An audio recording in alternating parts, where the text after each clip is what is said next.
On Sunday, May 31st, 1970, at 3:23 p.m. local time in Peru's Ancash region, an earthquake measuring magnitude 7.9 ruptures offshore, shaking the earth for 45 seconds. Within minutes, something far worse than an earthquake itself unfolds in the mountains above.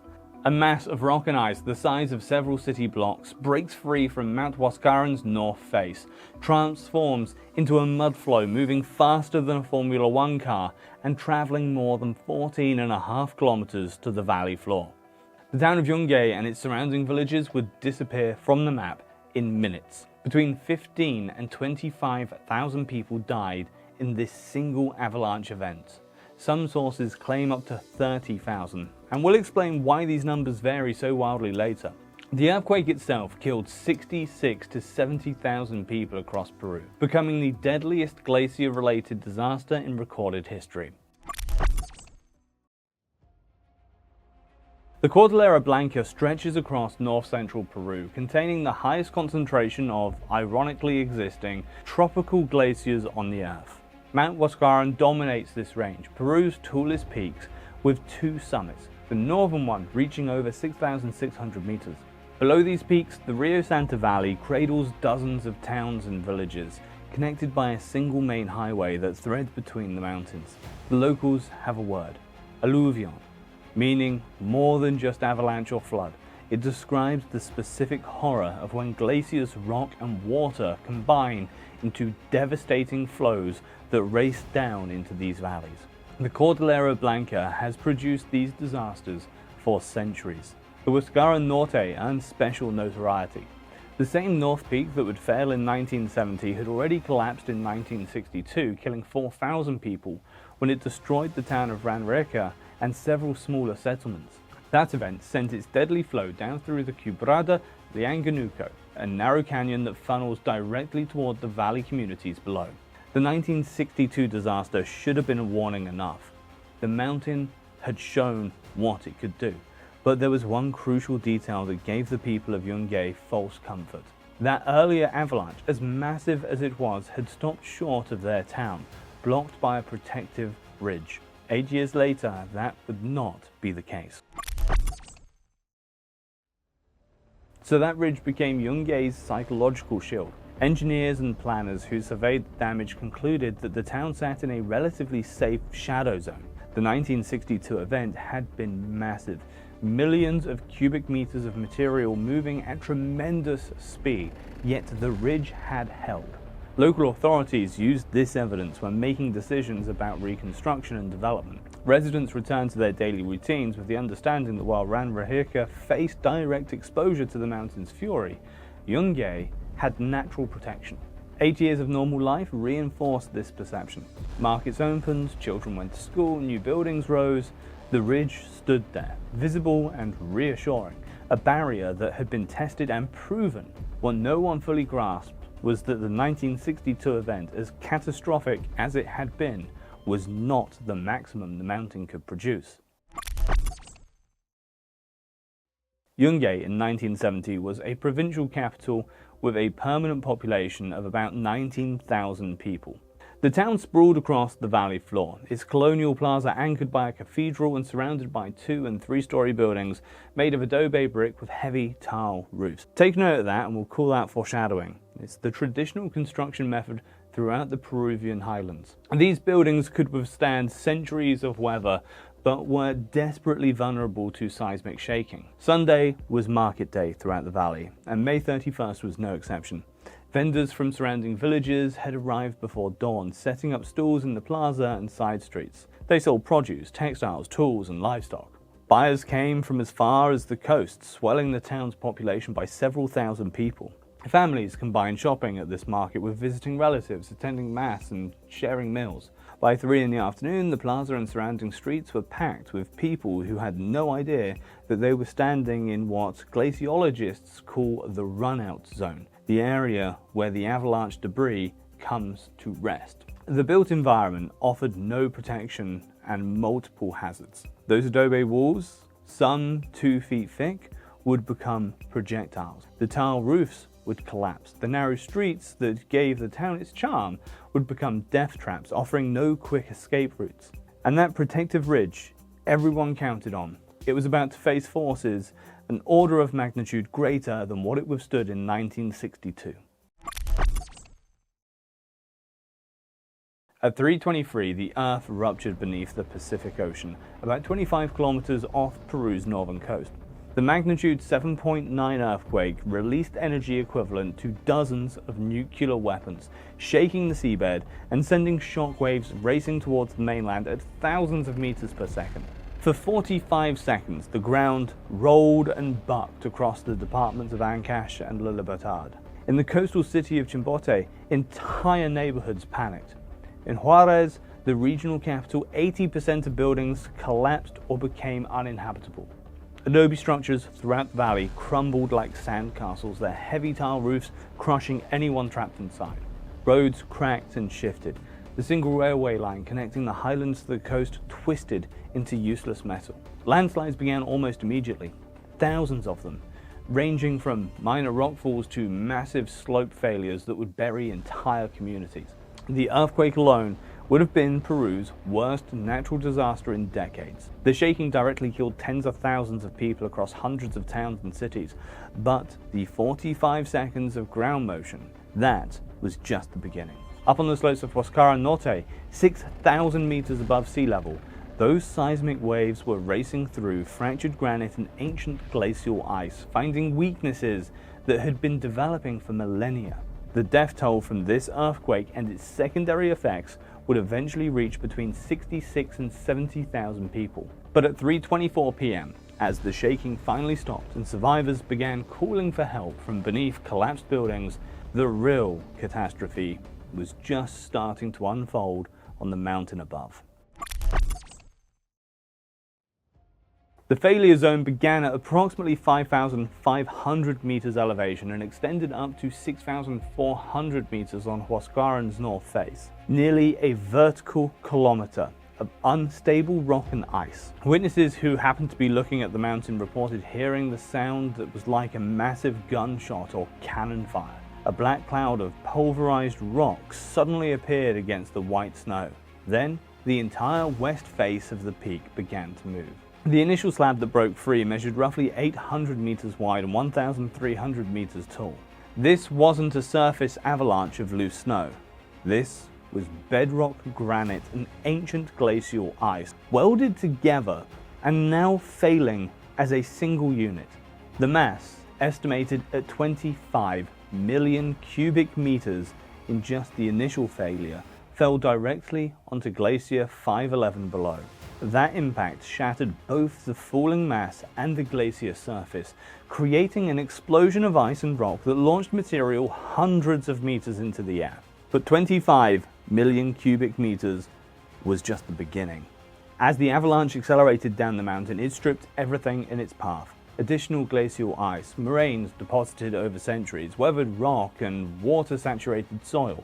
The flow bulldozed and incorporated material at a fantastic rate.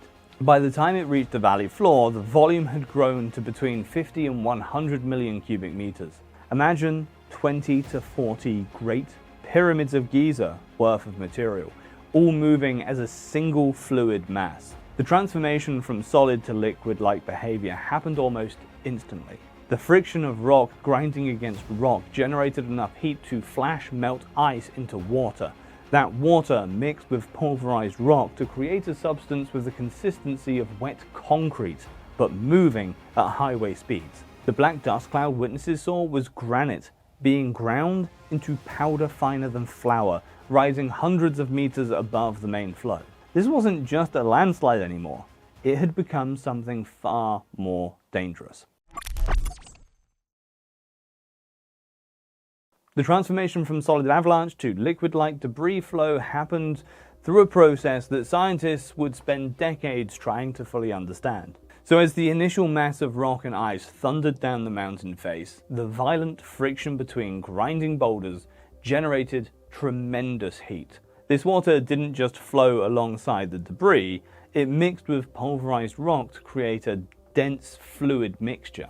The critical ingredient came from the water-saturated moraines that lined the avalanche path. Moraines are essentially ancient garbage dumps left by glaciers, unsorted piles of everything from house-sized boulders to clay particles deposited over millennia. The spring melt season had left these deposits saturated with water, and when the avalanche hit these zones at tremendous speed, it didn't just push them aside, it incorporated them wholesale into the flow, adding millions of cubic meters of water-rich material. This entrainment process created a positive feedback loop. More water meant more fluidity meant higher speeds meant more erosive power to scour and incorporate additional material from the valley walls and floor. The avalanche was literally growing as it moved, feeding on the landscape it traveled through. Scientists would later calculate that for every cubic meter of the original rock ice failure, the flow picked up 2 to 3 cubic meters of additional material. The result was a mud-rich debris flow with remarkable properties. Unlike water, which would simply drain away, this mixture had enough suspended sediment to maintain its density and cohesion. Unlike a traditional landslide, which loses energy through internal friction, this flow could maintain and even increase its velocity as it channeled down the valley. It behaved like a singular mass of liquid concrete moving at speeds that seemed to defy physics. This transformation from solid to fluid is what would enable the disaster to reach far beyond what anyone thought possible. The ridge that had protected Yungay in 1962 rose between 100 and 200 meters above the surrounding valley floor. A natural wall of bedrock and sediment that seemed substantial enough to deflect any avalanche. The main flow path down the Cordillera Lianganuco aimed directly at this barrier, just as it had 8 years earlier. But the 1970 debris flow carried roughly 3 times the volume and momentum of its predecessor. When the flow hit the ridge, it didn't simply stop or deflect. The main mass of the debris flow had built up so much hydraulic pressure that it powered up and over the obstacle like water cresting a dam during a flash flood. A lobe of the flow, several meters thick but thin relative to the main mass, separated from the primary channel and swept directly over the ridge crest. This wasn't a slow overflow. The material maintained devastating velocity even as it changed direction by nearly 90 degrees to pour down onto Yungay. But the debris flow had weapons that preceded even this overflow. The air blast, the displacement of air by hundreds of millions of cubic meters of fast-moving materials, created hurricane-force winds that arrived seconds before the mud itself. These winds were strong enough to throw multi-ton boulders like cannonballs. Scientists would later find impact craters hundreds of meters beyond the debris margins, some containing boulders the size of houses that had been launched through the air and embedded deep into the ground. The people in Yungay's plaza had perhaps 30 seconds between seeing the dust cloud crest their protective ridge and being hit by the air blast. Then came the boulders, smashing through buildings like artillery shells. Then came the mud itself, a wall of liquefied earth several meters high, moving at over 100 kilometers per hour, carrying everything from microscopic rock flour to boulders weighing hundreds of tons. The ridge hadn't just failed to protect the town, it had created a fatal illusion of safety that kept everyone from recognizing the true danger until escape became impossible. While Yungay's destruction captured international headlines, the debris flow devastated a much wider area. Ranraherka, the town that had been obliterated in 1962 and partially rebuilt, faced the full force of the main flow channel once again. This time, approximately 1,800 people died there. Fewer than in 1962, only because the population had never fully recovered from the earlier disaster. The survivors from 1962 who had returned to rebuild their homes were now gone. Their new construction swept away as completely as if it had never existed. The smaller settlements along the Cordillera Lianganuco simply ceased to exist.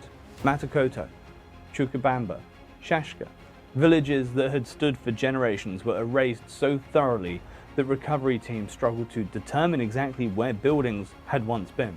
The debris flow didn't just knock down structures, it scoured the earth clean, removing foundations and road surfaces, leaving only bare bedrock in many places.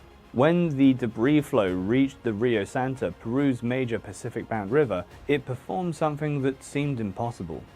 It reversed the river's flow.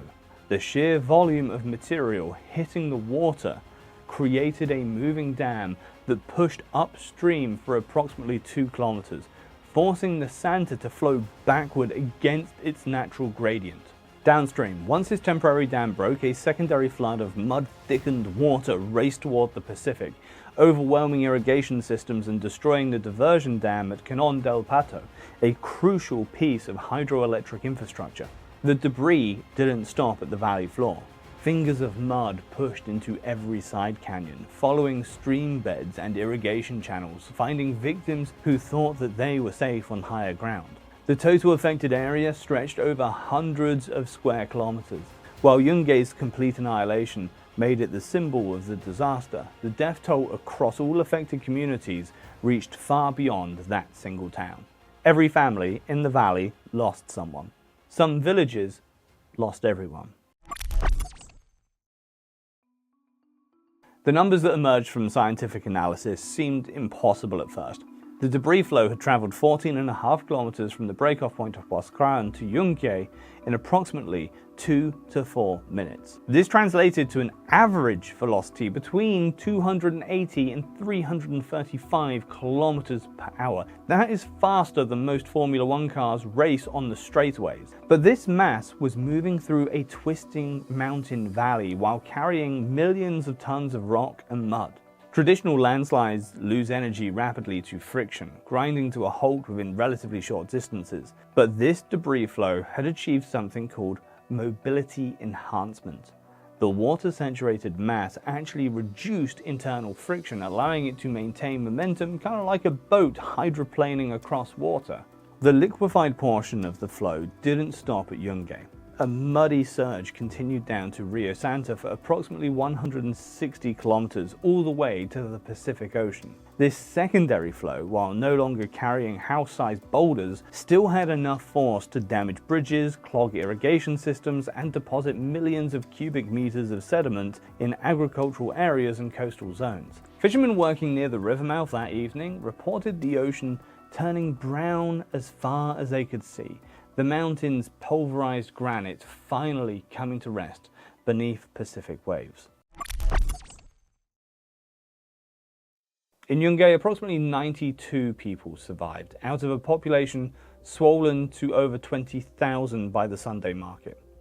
These survivors owed their lives to a single piece of elevated ground, the old cemetery hill, where a statue of Christ stands with arms outstretched. Those who happened to be near the cemetery when they saw the dust cloud cresting the ridge had just enough time to scramble up the hill. The debris flow swept around this small island of higher ground, leaving the survivors stranded above a sea of mud that had buried everything they knew. Today, that cemetery hill forms the heart of the Campo Santo Memorial Site. The Christ statue still stands, along with 4 palm trees that somehow survived the air blast and debris. These palms have become symbols of resilience, their presence a testament to the random margins between annihilation and survival. The site is now a national sanctuary where excavation is now prohibited. The entire town remains buried beneath meters of hardened mud, an inadvertent tomb for thousands. Stories of other survivors circulate through various accounts, though many remain unverified. One persistent story describes approximately 300 children at a circus or stadium event who were led uphill to safety, sometimes credited to a clown who recognized the danger.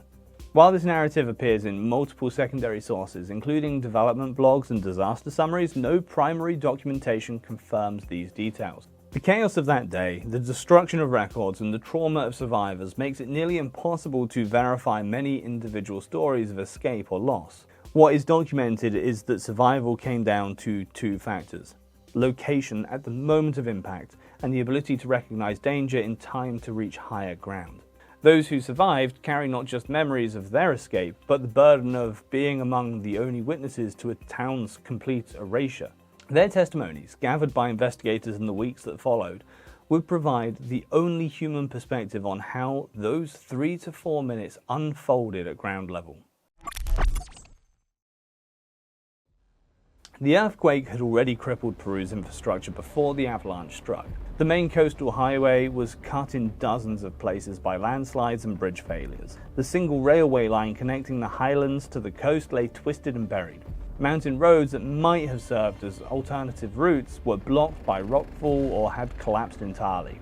Relief efforts that should have taken hours instead took days or even weeks to reach affected areas. The full scale of the disaster only became clear as reconnaissance flights surveyed the damage. The earthquake and its secondary effects had killed approximately 70,000 people across the affected regions. 50,000 more suffered injuries requiring medical attention that overwhelmed every surviving hospital. The USGS would eventually document that 186,000 buildings were either destroyed or rendered uninhabitable. Entire cities needed to be rebuilt from scratch. Regional centers in Chimbote, Caroes, and Rique reported destruction levels between 80 and 90%. These weren't just statistics, they represented the complete collapse of civil infrastructure. Government offices, hospitals, schools, markets, police stations, communication centers. Everything that makes organized relief possible was gone. Survivors had to organize themselves, digging through rubble with bare hands, sharing whatever water and food remained, creating makeshift hospitals in parks and plazas. The Yungay avalanche complicated rescue efforts in unique ways. Unlike earthquake rubble, where survivors might be trapped but alive, the debris flow had buried the town under meters of mud that quickly hardened like concrete. There were no air pockets, no spaces where someone might survive. Recovery teams arriving days later found only that vast expanse of grey-brown sediment already beginning to crack and dry in the mountain sun. The town hadn't just been destroyed, it had been erased, leaving rescue workers with nothing to do but count the missing and wait for the final tallies that would take months to compile. The death toll from the Huascarán avalanche remains disputed to this day, with credible estimates ranging from 18,000 to 30,000 people. The USGS Bulletin of the Seismological Society put the minimum at 18,000 for Yungay and surrounding villages. Their professional paper, 1386, lists approximately 23,000 in the hazard table. Popular accounts and some news sources cite 30,000. Why such variation for what should be a countable number? The Sunday market complicated everything. Thousands of visitors had come to Yungay from surrounding villages, but no one kept records of market vendors or shoppers. These people were never officially in the town, yet they died there. Rural families who came to trade livestock or produce left no documentation of their presence. Children who accompanied their parents, informal merchants, traveling traders, none appeared in any official registry that survived. The physical burial made body recovery impossible in most areas. Unlike earthquake casualties who could be found and counted, the avalanche victims lay beneath meters of hardened debris that made excavation unfeasible. Entire families disappeared without anyone left to report them missing. Whole villages were erased along with the population records. Local government offices that might have held census data were buried along with everything else. In some communities, there was literally no one left alive to know exactly what had been present that day. This uncertainty compounds when distinguishing between avalanche deaths and earthquake deaths across the region. The national toll reached between 66 and 70,000 people, but many victims died from multiple causes.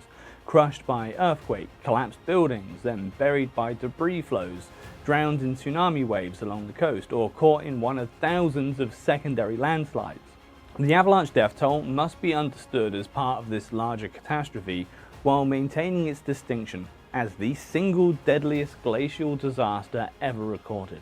When we say between 20 and 30,000 people died in the avalanche, we're acknowledging both the massive scale of loss and the impossibility of precision when entire communities vanish without a trace.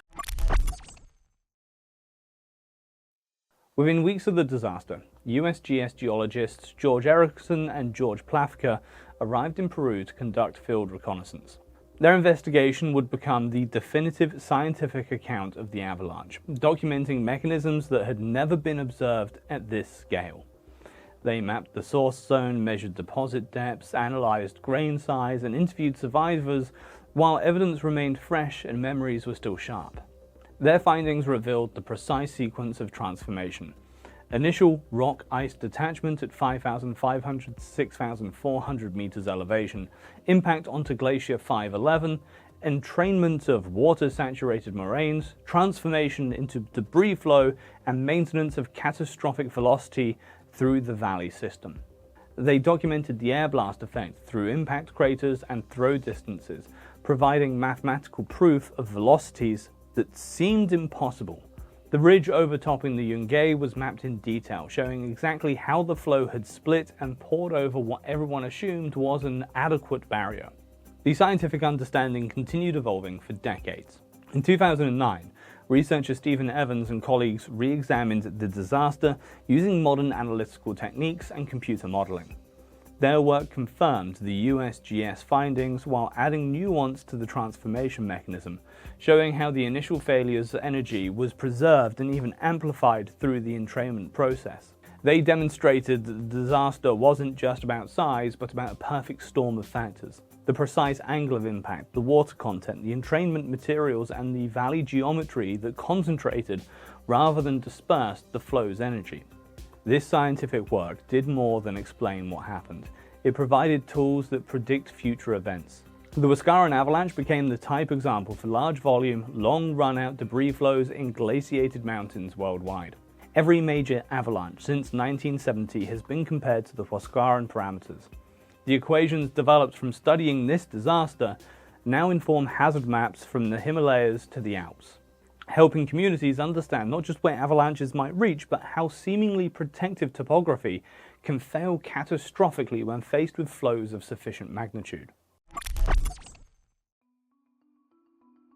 Peru responded to the disaster with unprecedented institutional reform. The government created CRISA, the Commission for Reconstruction and Rehabilitation of the Affected Zone, by emergency decree, later formalized through organic law in 1971. This wasn't just another bureaucratic committee, it represented Peru's first comprehensive approach to disaster management, combining immediate relief with long-term hazard reduction. The most successful outcome was the Glacial Lake Risk Program. Engineers began systematically draining or tunneling through dangerous glacier lakes throughout Cordillera Blanca, removing millions of cubic meters of water that could mobilize into debris flows. Yungay itself became a memorial. The government declared the buried town a Campo Santo, a sacred field and national cemetery where excavation is permanently prohibited. The site preserves the town exactly as the debris flow left it, buried beneath meters of now hardened sediment. Only the cemetery hill with its Christ statue and 4 palm trees rises above the desolation. Visitors today walk paths that trace where streets once ran, reading plaques that mark where the plaza, cathedral and schools lay buried. May 31st is now Peru's National Day of Solidarity and Reflection on Disaster Prevention, formalized through Supreme Decree 043/2007 PCM. Every year, schools conduct earthquake drills, communities practice evacuation procedures, and the nation pauses to remember not just the victims, but the lessons. The commemoration ensures that each generation knows what the mountain can do and why certain valleys remain restricted for development.